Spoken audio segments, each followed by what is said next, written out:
Following worldwide expansion and colonization, three distinct economic systems and civilizations, Spanish, French, and English, struggled for supremacy. Spain and Portugal were the first to colonize. Theirs was a feudal economy and a civilization strongly influenced by the church. In America, France expanded westward with isolated posts and missions. New France was paternalistic and dependent on the fur trade. England established compact colonies on the middle Atlantic coast, with people economically self-reliant and individualistic, and bearing the seed of democracy. A series of military struggles resulted in the elimination of France from the North American continent in 1763. 13 English colonies gained their independence while continuing the Anglo-American tradition. The acquisition of Louisiana was inevitable. Spanish power declined. The Floridas were ceded to the United States. The people of Spanish America proclaimed their independence with American sympathy. The weak hold of the Spanish civilization on the Southwest and the Caribbean islands finally gave way under American pressure. New World colonization was started by Spain in the West Indies, then on into Central America and southern Mexico, into the mountains and rich silver mines, silver ingots carried by pack and then by galleons to Spain. To the north on the plateau arose the cattle industry. Because of established outposts in Florida. In the west, the Spanish settlements extended to Santa Fe in 1609. And only now, after more than a century of Spanish colonization, did the French settle at Quebec the year before the Spanish had expanded to Santa Fe. French posts sprang up along the inland waterways in the search for beaver. After nearly a century, the French controlled a vast region, but one with a sparse population. After more than a century of Spanish colonization, the English settled in Virginia. Sandbars obstruct much of this coastline. The Chesapeake Bay, however, offered excellent harbors.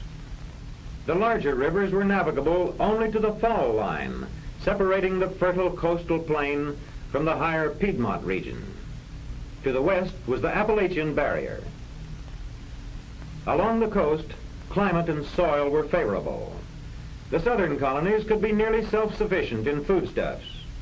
Tobacco was to become the big export crop. Growth at first was slow. English Catholics settled in Maryland. Virginians migrated southward into Carolina. English, French, and West Indians settled at Charleston. By 1689, the culture of these southern colonies was characterized by a landed aristocracy supported by tobacco and slave labor.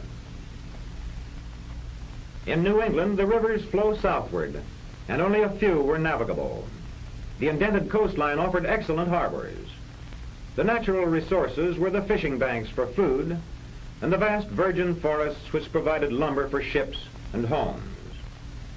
The rocky soil, severe climate, and short growing season permitted agriculture only to supply domestic needs.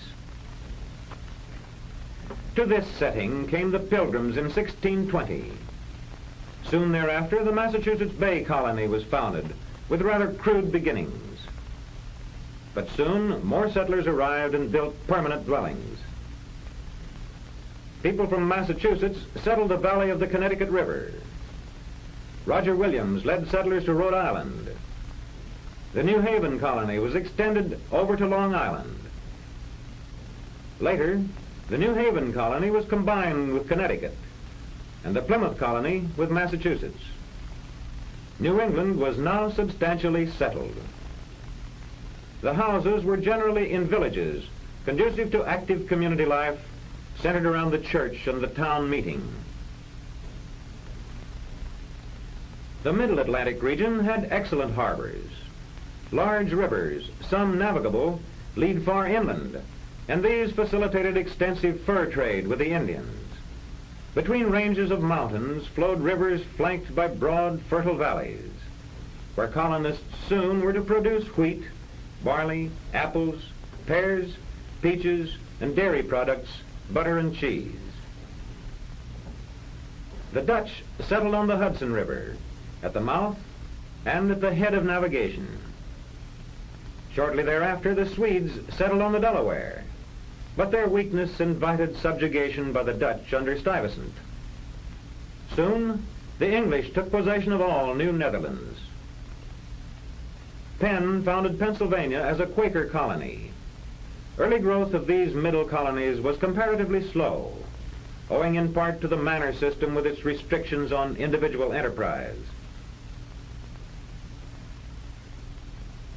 In addition to their mainland colonies, the English founded colonies in Bermuda, Barbados, and other West Indian islands. These possessions were important both in naval and commercial affairs. Thus, by 1689, Spain was well established in the south. France was secure in Canada and claimed Louisiana. England was firmly planted on the Atlantic and claimed Hudson Bay. In New England, shipbuilding flourished. Industries not competing with the mother country were free to develop. Fish and whale products were the most profitable industries. Rum and leather production also flourished. New England supplied fish, rum, and ships. The middle colonies, flour, pork, flax, fur, and staves. The southern colonies, tobacco, rice, hides, and naval supplies. There was extensive trade among the colonies. New England shipping interests were extensive. New England shipped rum to Africa, traded for slaves, carried these to the West Indies, and exchanged them for molasses, sugar, and money. Much of the foreign trade was in triangles like this in order to balance accounts. However, many raw materials and the money received in the West Indian trade went directly to England to balance accounts for manufactured goods. The southern colonies, because of their tobacco, carried on direct barter with the mother country. The colonial merchant marine and foreign trade were extensive and far-flung. After 1689, for a century, immigration from England was small. Native American colonists pushed the frontier back, northward, westward, and southward, to build new homes in the wilderness. Up the fertile river valleys to their headwaters, through the mountain gaps, pressing the French on the north and west, and Spanish on the south. Virginia and Pennsylvania were the most populous of these English colonies by 1763. Now to go back. The French dreamed of a vast empire in the Mississippi Valley, with its capital at New Orleans. Posts and forts were built to exclude the Spanish and the English in the south. In the northwest, the French encroached on the Hudson Bay claims with outposts. English and French both claimed the hinterland. The French strengthened their positions, and when English regulars and colonials under Braddock advanced on Fort Duquesne, they were severely defeated. The colonies rushed new defenses. During the next 2 years, the English suffered defeats on the northern frontier. But in 1758, a small English force advanced up the Mohawk and across Lake Ontario and reduced Fort Frontenac. General Forbes succeeded in taking Fort Duquesne. The following year, Fort Niagara fell to the English. The French were forced to withdraw on Lake Champlain. Wolfe sailed up the St. Lawrence to attack Quebec. First, Wolfe occupied the opposite shore and bombarded the city. A frontal attack below the city failed. Finally, in desperation, Wolfe secretly moved his troops above the city. Under cover of darkness, the troops climbed to the Plains of Abraham.